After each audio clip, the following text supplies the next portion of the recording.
Assalamualaikum warahmatullahi wabarakatuh. Bismillahirrahmanirrahim. Alhamdulillahillazi halakal insana fi ahsani taqwim. Asyhadu an la ilaha illallah wa asyhadu anna Muhammadar Rasulullah. Allahumma salli wa salli ala sayyidina Muhammadin wa ala ali sayyidina Muhammad. Amma ba'd. Pertama-tama marilah kita panjatkan puji syukur kehadirat Allah Subhanahu wa taala sehingga pada malam hari ini kita dapat melaksanakan pengajian di tempat yang mulia ini. Mudah-mudahan malam ini kita masih diberikan kesehatan, kenikmatan dan kealfiatan oleh Allah Subhanahu wa taala sehingga kita dapat melaksanakan pengajian di tempat yang mulia ini. Tema kita manusia makhluk yang utama.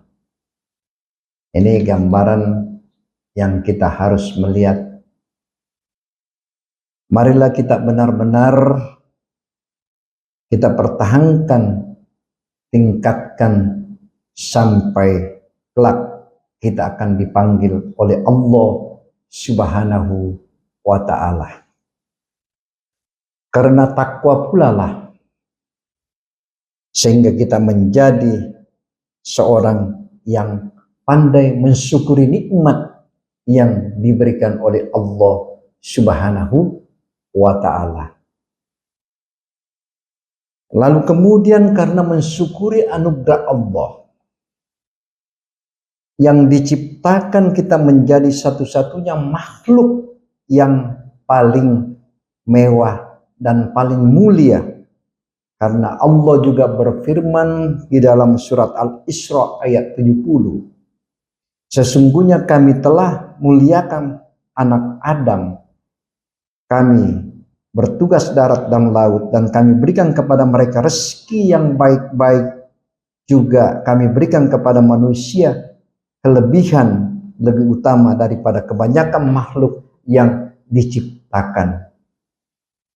Kalau kita melihat ayat tersebut, Allah menyatakan kepada kita bahwa manusia adalah satu-satunya makhluk yang paling mulia karena dia memiliki dan mempunyai kelebihan-kelebihan yang tidak dapat dimiliki semua makhluk. Antara lain, lebih kelebihan manusia itu adalah karena Allah juga berfirman, laqad khalaqnal insana fi ahsani taqwim. Sesungguhnya benar tidak kami telah ciptakan manusia dalam sebentuk yang sebaik-baiknya. Ini kalau kita melihat gambaran ini.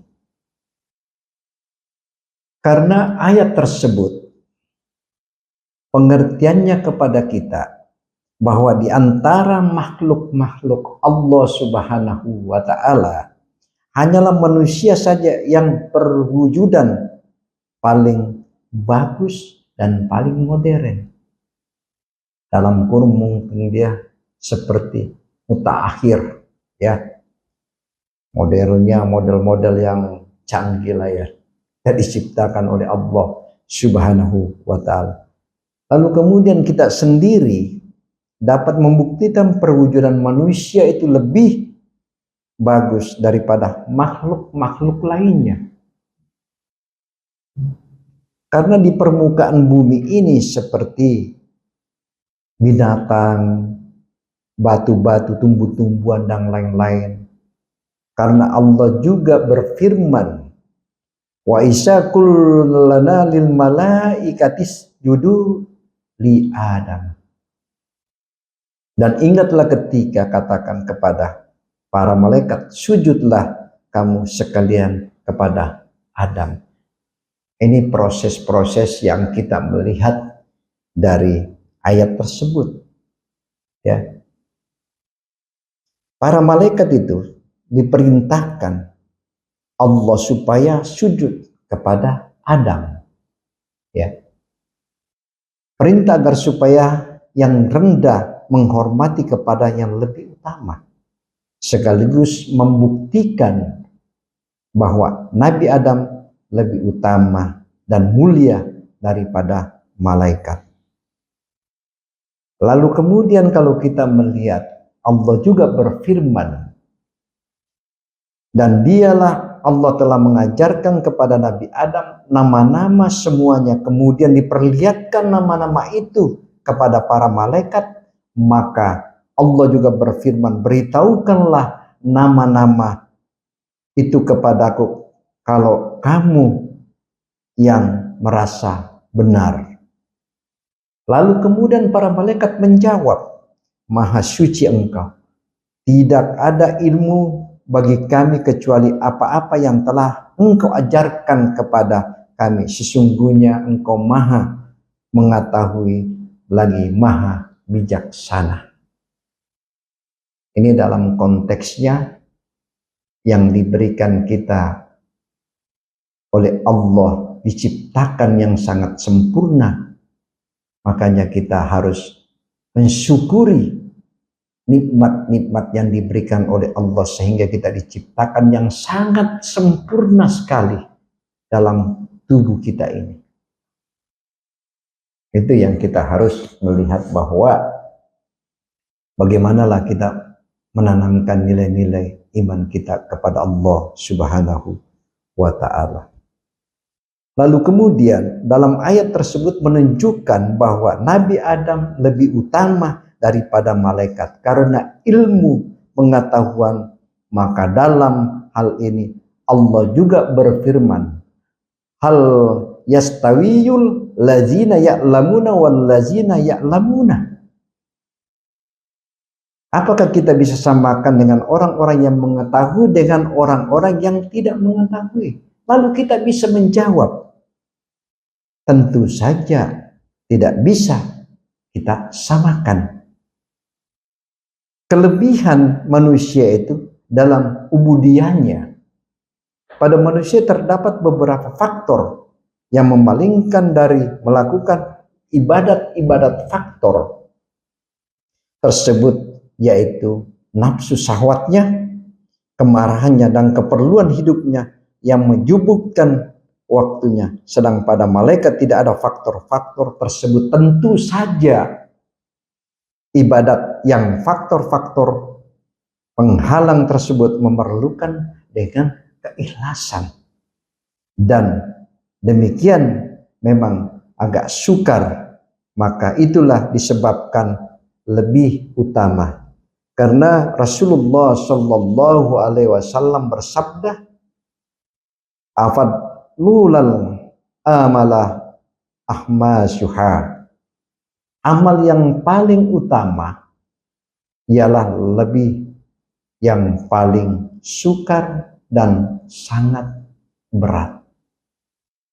Coba kalau kita melihat suatu keajaiban yang memang diberikan oleh Allah kepada kita, bahwa semuanya yang diciptakan, yang begitu banyak nikmat-nikmat yang diberikan oleh Allah Subhanahu wa ta'ala kepada kita.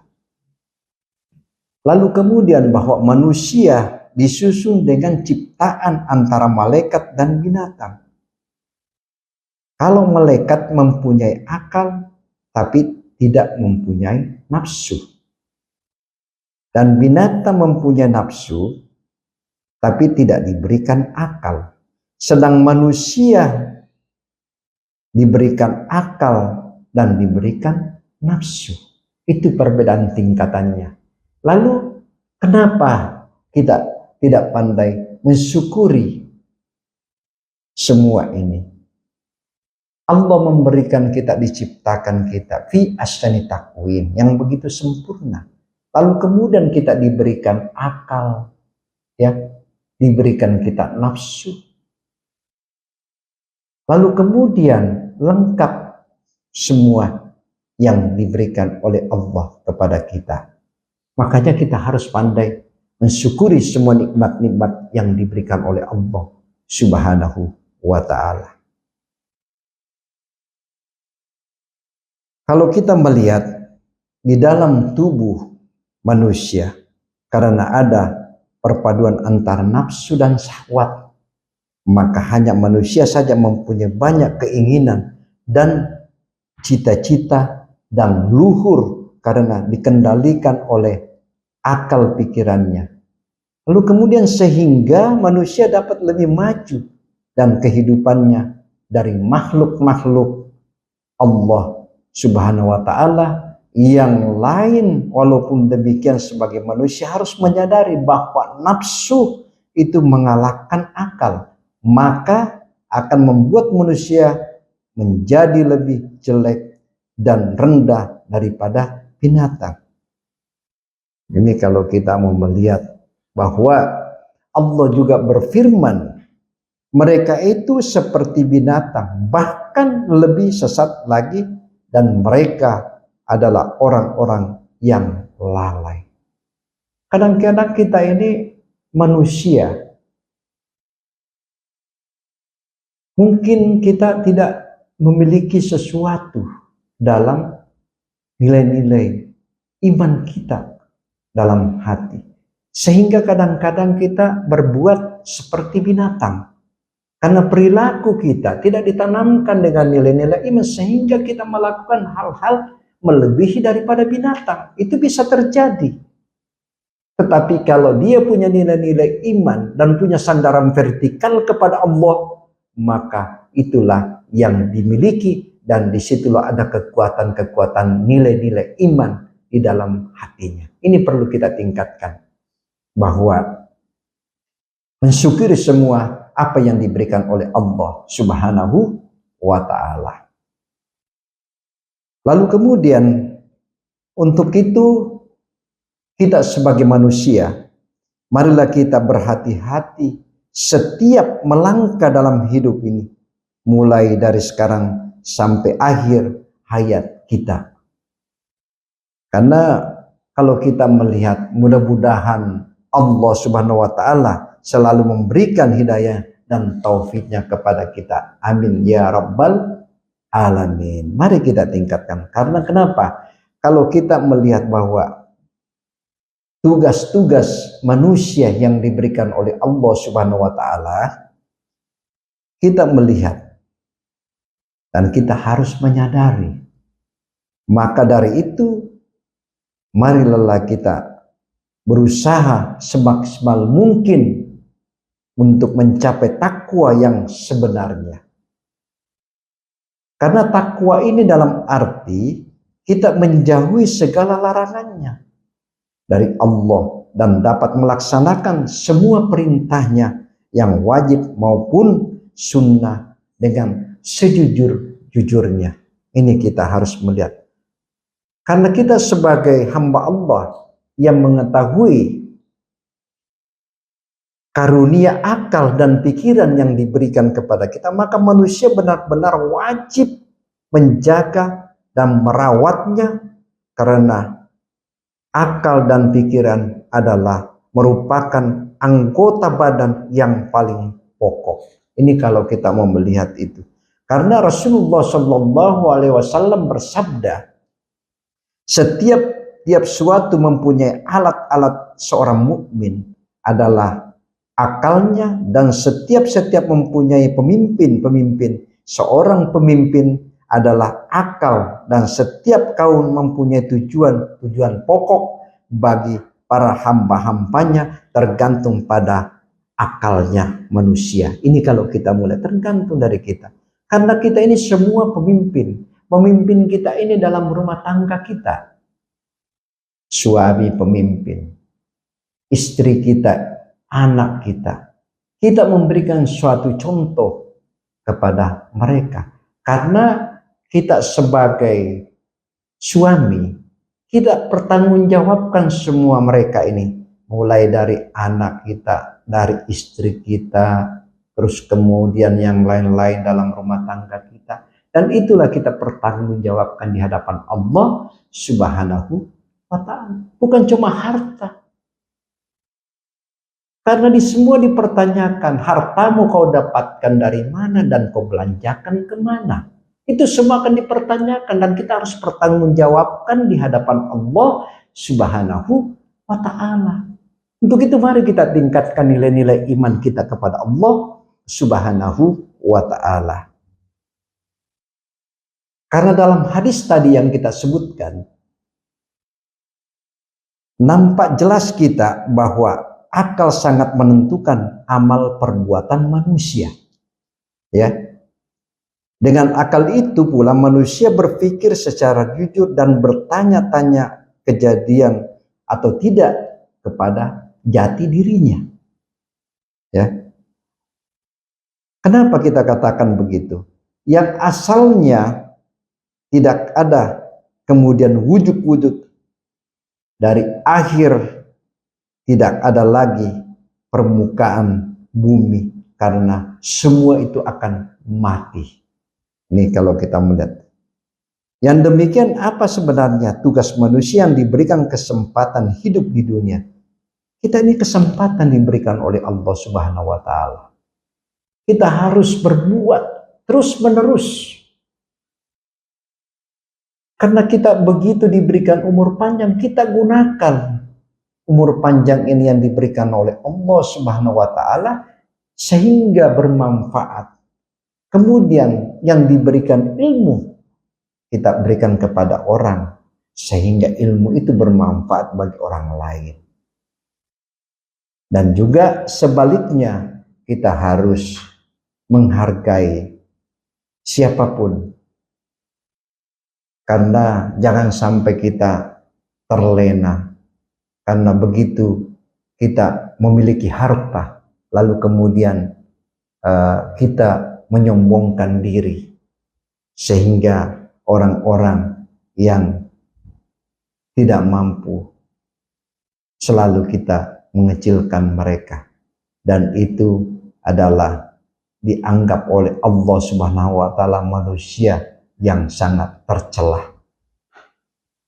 Oleh karena itu mari kita tingkatkan nilai-nilai iman kita kepada Allah Subhanahu wa Ta'ala.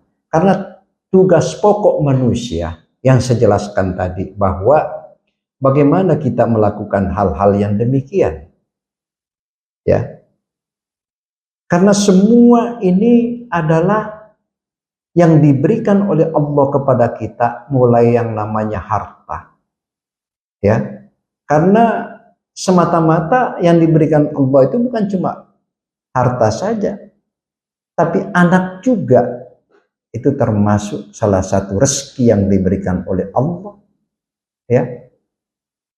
Dari teman-teman kita ini kan, semakin banyak teman-teman kita, sahabat-sahabat kita berteman, juga semakin banyak rezeki yang diberikan oleh Allah Subhanahu wa Ta'ala.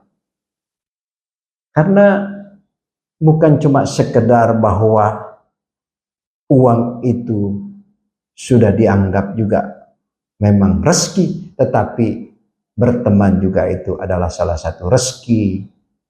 Ya, semakin banyak yang saya katakan tadi, semakin banyak berteman kita dengan para sahabat kita, semakin diberikan juga rezeki oleh Allah Subhanahu wa Ta'ala. Karena kita kembali tadi bahwa setiap pemimpin harus bertanggung jawab di hadapan Allah Subhanahu wa Ta'ala. Karena jadi pemimpin ini bagikan singa menerkam kita. Ngeri jadi pemimpin. Makanya semua pemimpin memberikan satu motivasi terhadap nilai-nilai iman atau tidak, nilai-nilai kewajiban seorang pemimpin sehingga pemimpin bisa melihat kepada rakyatnya bahwa inilah salah satu pemimpin yang kita percayakan. Karena sebagai pemimpin kita, yang saya katakan tadi, semua dari awal sampai kita menyelesaikan kepemimpinan kita harus bertanggungjawabkan di hadapan Allah Subhanahu wa Ta'ala. Tetapi kalau kita muliakan semua ini, diberikan kepercayaan oleh rakyat kita, diberikan kepercayaan oleh masyarakat kita, lalu kemudian kita mengangkat semua rakyat kita bantu mereka, kita berikan bantuan, kita berikan orang yang memang tidak mampu, dan kemudian itu adalah salah satu pahala, salah satu yang dicintai oleh Allah Subhanahu wa Ta'ala, ialah orang pemimpin yang dermawan. Ya, kalau pemimpin kita ini dermawan, lalu kemudian dia sangat memperhatikan rakyatnya, sehingga dia diberikan juga nilai-nilai ibadah oleh Allah Subhanahu wa Ta'ala, bahkan ditambah dengan amal-amalnya, karena jabatan yang digunakan adalah untuk kepentingan masyarakat. Ini yang kita harus lihat, bahwa kita melihat dalam perjalanan hidup ini. Karena kalau kita melihat bahwa jabatan, pangkat ini yang terakhir adalah pensiun. Tidak ada lagi. Kalau sudah pangkat kita, pasti ada garis finishnya, ialah pensiun. Itu kalau punya pangkat. Karena tidak selamanya pangkat itu harus dipegang. Satu saat akan diambil oleh Allah Subhanahu wa Ta'ala. Karena pangkat itu, yang saya katakan tadi, ada garis finishnya. Begitu masa terakhirnya habis, maka pensiun. Digunakanlah sebaik-baiknya.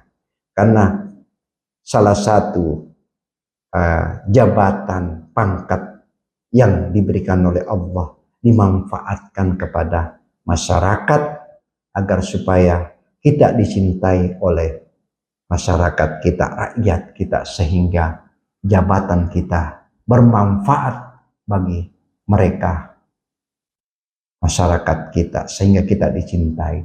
Bayangkan masyarakat kita, Pak, Allah saja mencintai kita kalau kita begitu sangat membantu masyarakat kita yang memang memerlukan sesuatu. Apalagi dari segi bantuan yang kita harus berikan. Inilah semua salah satu ibadah-ibadah yang diberikan oleh Allah Subhanahu wa Ta'ala. Karena kita selama ini begitu banyak musibah, begitu banyak ujian, mulai yang namanya penyakit, wabah. Kalau dulu, zaman dulu itu wabah. Sekarang kalau kita bahasa penyakit apa itu? COVID-19. Tetapi alhamdulillah, karena begitu banyak ulama kita, begitu banyak kiai kita, begitu banyak ustadz kita bermunajat kepada Allah, agar supaya semua penyakit yang dikenakan oleh orang-orang kita, sehingga diterima doa-doa tersebut oleh Allah Subhanahu wa Ta'ala. Karena Allah juga yang memberikan suatu penyakit, Allah juga yang menyembuhkan. Tinggal kita berusaha bagaimana kita harus berjuang untuk melawan penyakit ini, tetapi sehingga semua bermanfaat. Karena di balik semua ujian pasti ada hikmah. Itu yang kita lihat. Makanya kita perlu tanamkan nilai-nilai iman kita kepada Allah Subhanahu wa Ta'ala. Lalu kemudian kita melihat bahwa tugas pokok kita manusia, ya, yang diberikan kesempatan di dunia. Karena kalau kita melihat, marilah kita kembali kepada Al-Quran. Di dalam surat Al-Baqarah ayat 30. Ingatlah ketika Allah beriman kepada malaikat, sesungguhnya saya menjadikan di muka bumi ini seorang khalifah. Ya. Demikian di antara tugas yang dibebankan kepada kita. Lalu kemudian beban itu juga diberikan kita kepada Allah Subhanahu wa taala, kepada manusia ataupun sebagai khalifah ataupun sebagai pemimpin, sesuai dengan Rasulullah Shallallahu Alaihi Wasallam bersabda, kami sekalian telah pemimpin dan kamu masing-masing akan minta pertanggungjawaban atas kepemimpinan raja dalam pemimpin, laki-laki maupun keluarga dan istri, pemimpin rumah tangga dan suami. Semakin semua pemimpin akan diminta pertanggungjawaban, dan pemimpin itu atas dirinya dan dihadapkan kepada rakyatnya. Ini kalau kita melihat ya, bahwa bagaimana kita harus memberikan satu motivasi terhadap nilai-nilai iman kita kepada Allah Subhanahu wa ta'ala.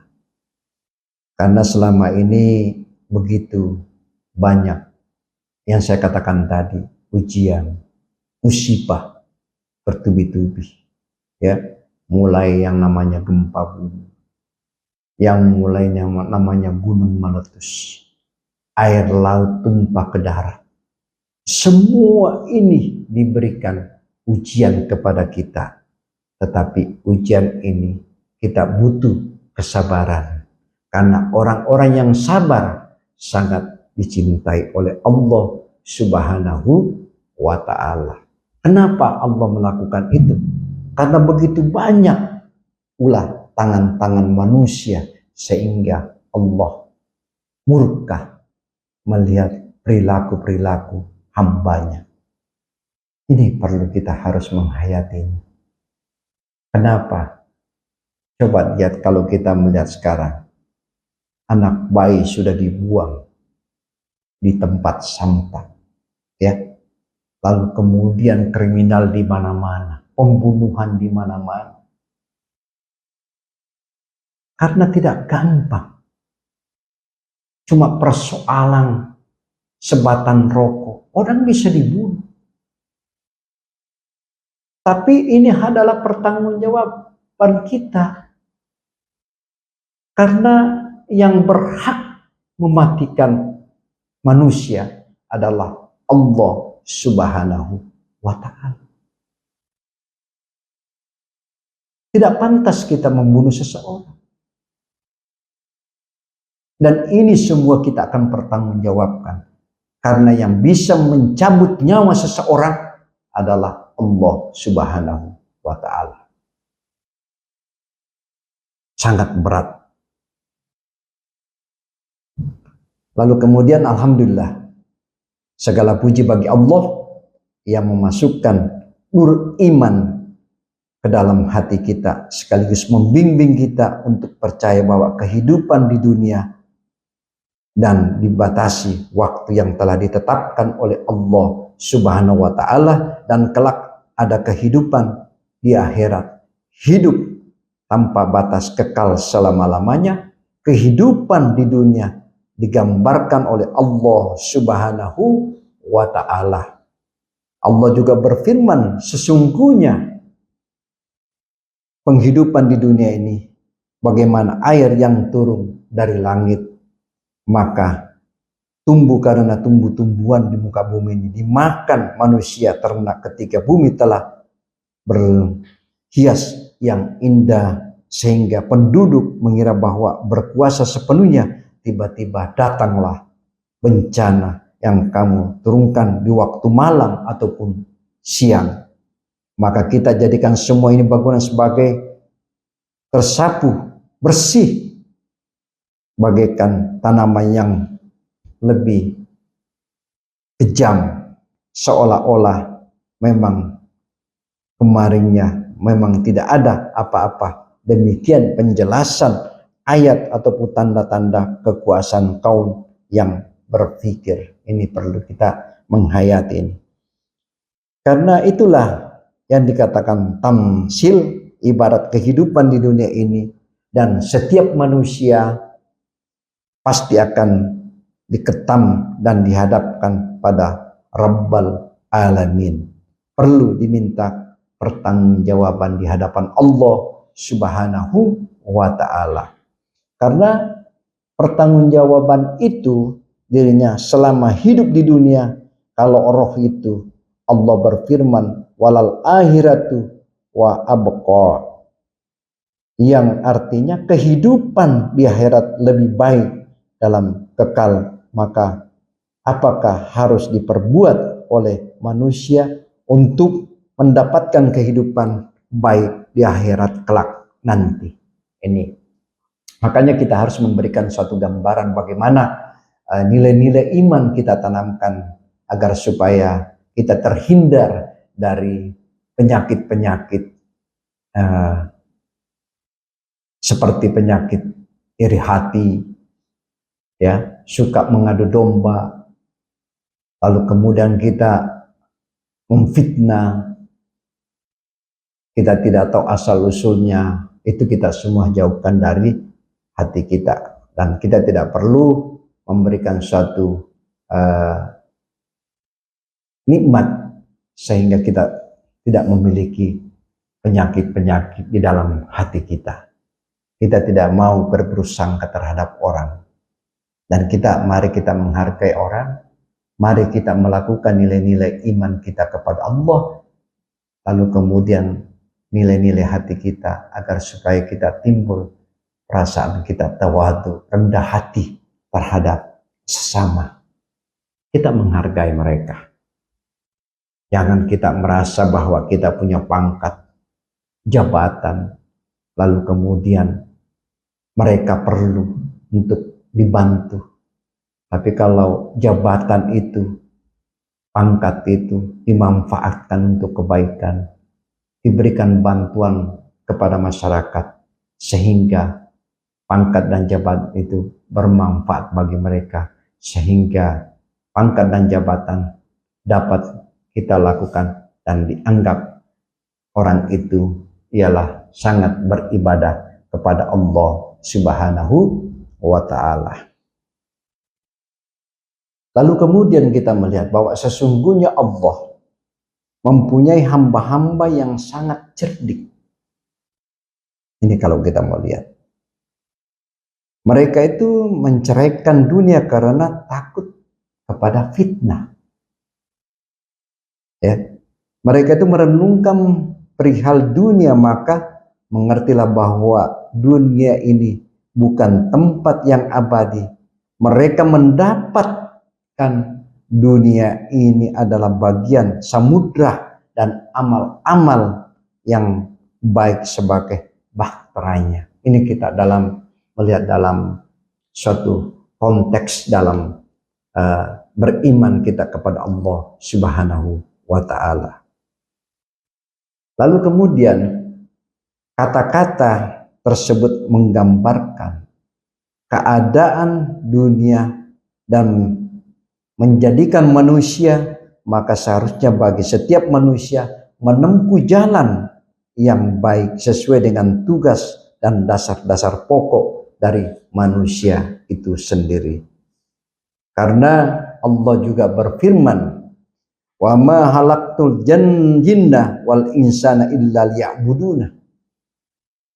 Tidaklah kami jadikan jin dan manusia melainkan supaya mereka mau beribadat kepadaku. Inilah tugas pokok manusia yang diberikan kesempatan hidup di dunia ini untuk masuk setiap gerakan-gerakan dan diam seluruh anggota badan lahir maupun batin, agar kita berdasarkan ataupun niatkan ibadat kita, apa kita sebagai petani ataupun pengelola sawah dan ladang, karyawan, pejabat rendah maupun yang pejabat tinggi. Lalu kemudian apakah dia pedagang, sekalipun semua dalam menjalankan tugas pokok masing-masing. Karena profesi kita berbeda-beda. Disitulah kita harus melihat. Kalau bagi pedagang, ya, orang birokrasi, ya, kita tergantung melihat masing-masing profesi kita di bidang itu. Ya. Lalu kemudian hal ini perlu kita melaksanakan. Semua manusia, fa insya Allah, dunia ini akan nampak serba baik semuanya. Dan untuk itu, manusia pula berakal tentu selalu berusaha untuk menghindari tipu daya kelesatan dunia agar tidak merasa keberatan untuk membelanjakan hartanya di jalan Allah Subhanahu wa ta'ala. Kalau memang kita diberikan harta, lalu kita juga diberikan rezeki oleh Allah, kita belanjakan. Yang saya katakan tadi berulang-ulang bahwa rezeki kita belanjakan di jalan Allah Subhanahu wa ta'ala. Harta kita belanjakan semua di jalan Allah Subhanahu wa ta'ala. Lalu kemudian pada akhirnya adalah kita bersama-sama mohon kepada Allah Subhanahu wa ta'ala, kita senantiasa dalam bimbingan, amin ya rabbal alamin, untuk kita tingkatkan nilai-nilai itu. Lalu kemudian bagaimana kita memberikan satu motivasi agar supaya bisa melakukan kepentingan masyarakat kita. Lalu kemudian kita bantu mereka-mereka yang memang saatnya perlu dibantu. Makanya yang saya katakan tadi, apabila kita diberikan suatu rezeki oleh Allah Subhanahu wa ta'ala, lalu kemudian kita belanjakan di jalan Allah, akan bertambah, lalu kemudian kita memperoleh suatu amal yang sangat besar. Apalagi kita membantu kepada anak yatim, janda-janda yang tua memang yang tidak punya apa-apa. Kita membantu para pesantren, kita membantu masjid, dan lain-lain dan seterusnya. Disitulah mungkin amal-amal itulah nanti akan kita dikekali, dan itulah nanti akan membela kita di hari akhirat. Dan itu amal yang sangat besar, karena semua rezeki kalau kita sudah belanjakan di jalan Allah, semakin bertambah nilai ibadah kita kepada Allah Subhanahu wa ta'ala. Untuk itu mari kita tingkatkan nilai-nilai ibadah kita. Lalu kemudian kita kembalikan tadi bahwa begitu besarnya Allah memberikan kita karunia. Lalu kemudian kita diciptakan yang sangat sempurna. Dan disitulah kita harus pandai mensyukuri nikmat yang diberikan oleh Allah. Kita sangat berterima kasih. Lalu kemudian kita bisa memberikan satu gambaran. Lalu kemudian nilai-nilai ilmu juga yang diberikan oleh Allah kepada kita. Kita berikan, kita ajarkan mereka, sehingga ilmu itu bermanfaat bagi kita sendiri. Lalu kemudian bagaimana kita harus memberikan suatu kebaikan, untuk memberikan satu motivasi yang baik sehingga berjalan dengan baik. Demikianlah penyampaian saya. Usikum wa taqwallah. Wassalamualaikum warahmatullahi wabarakatuh.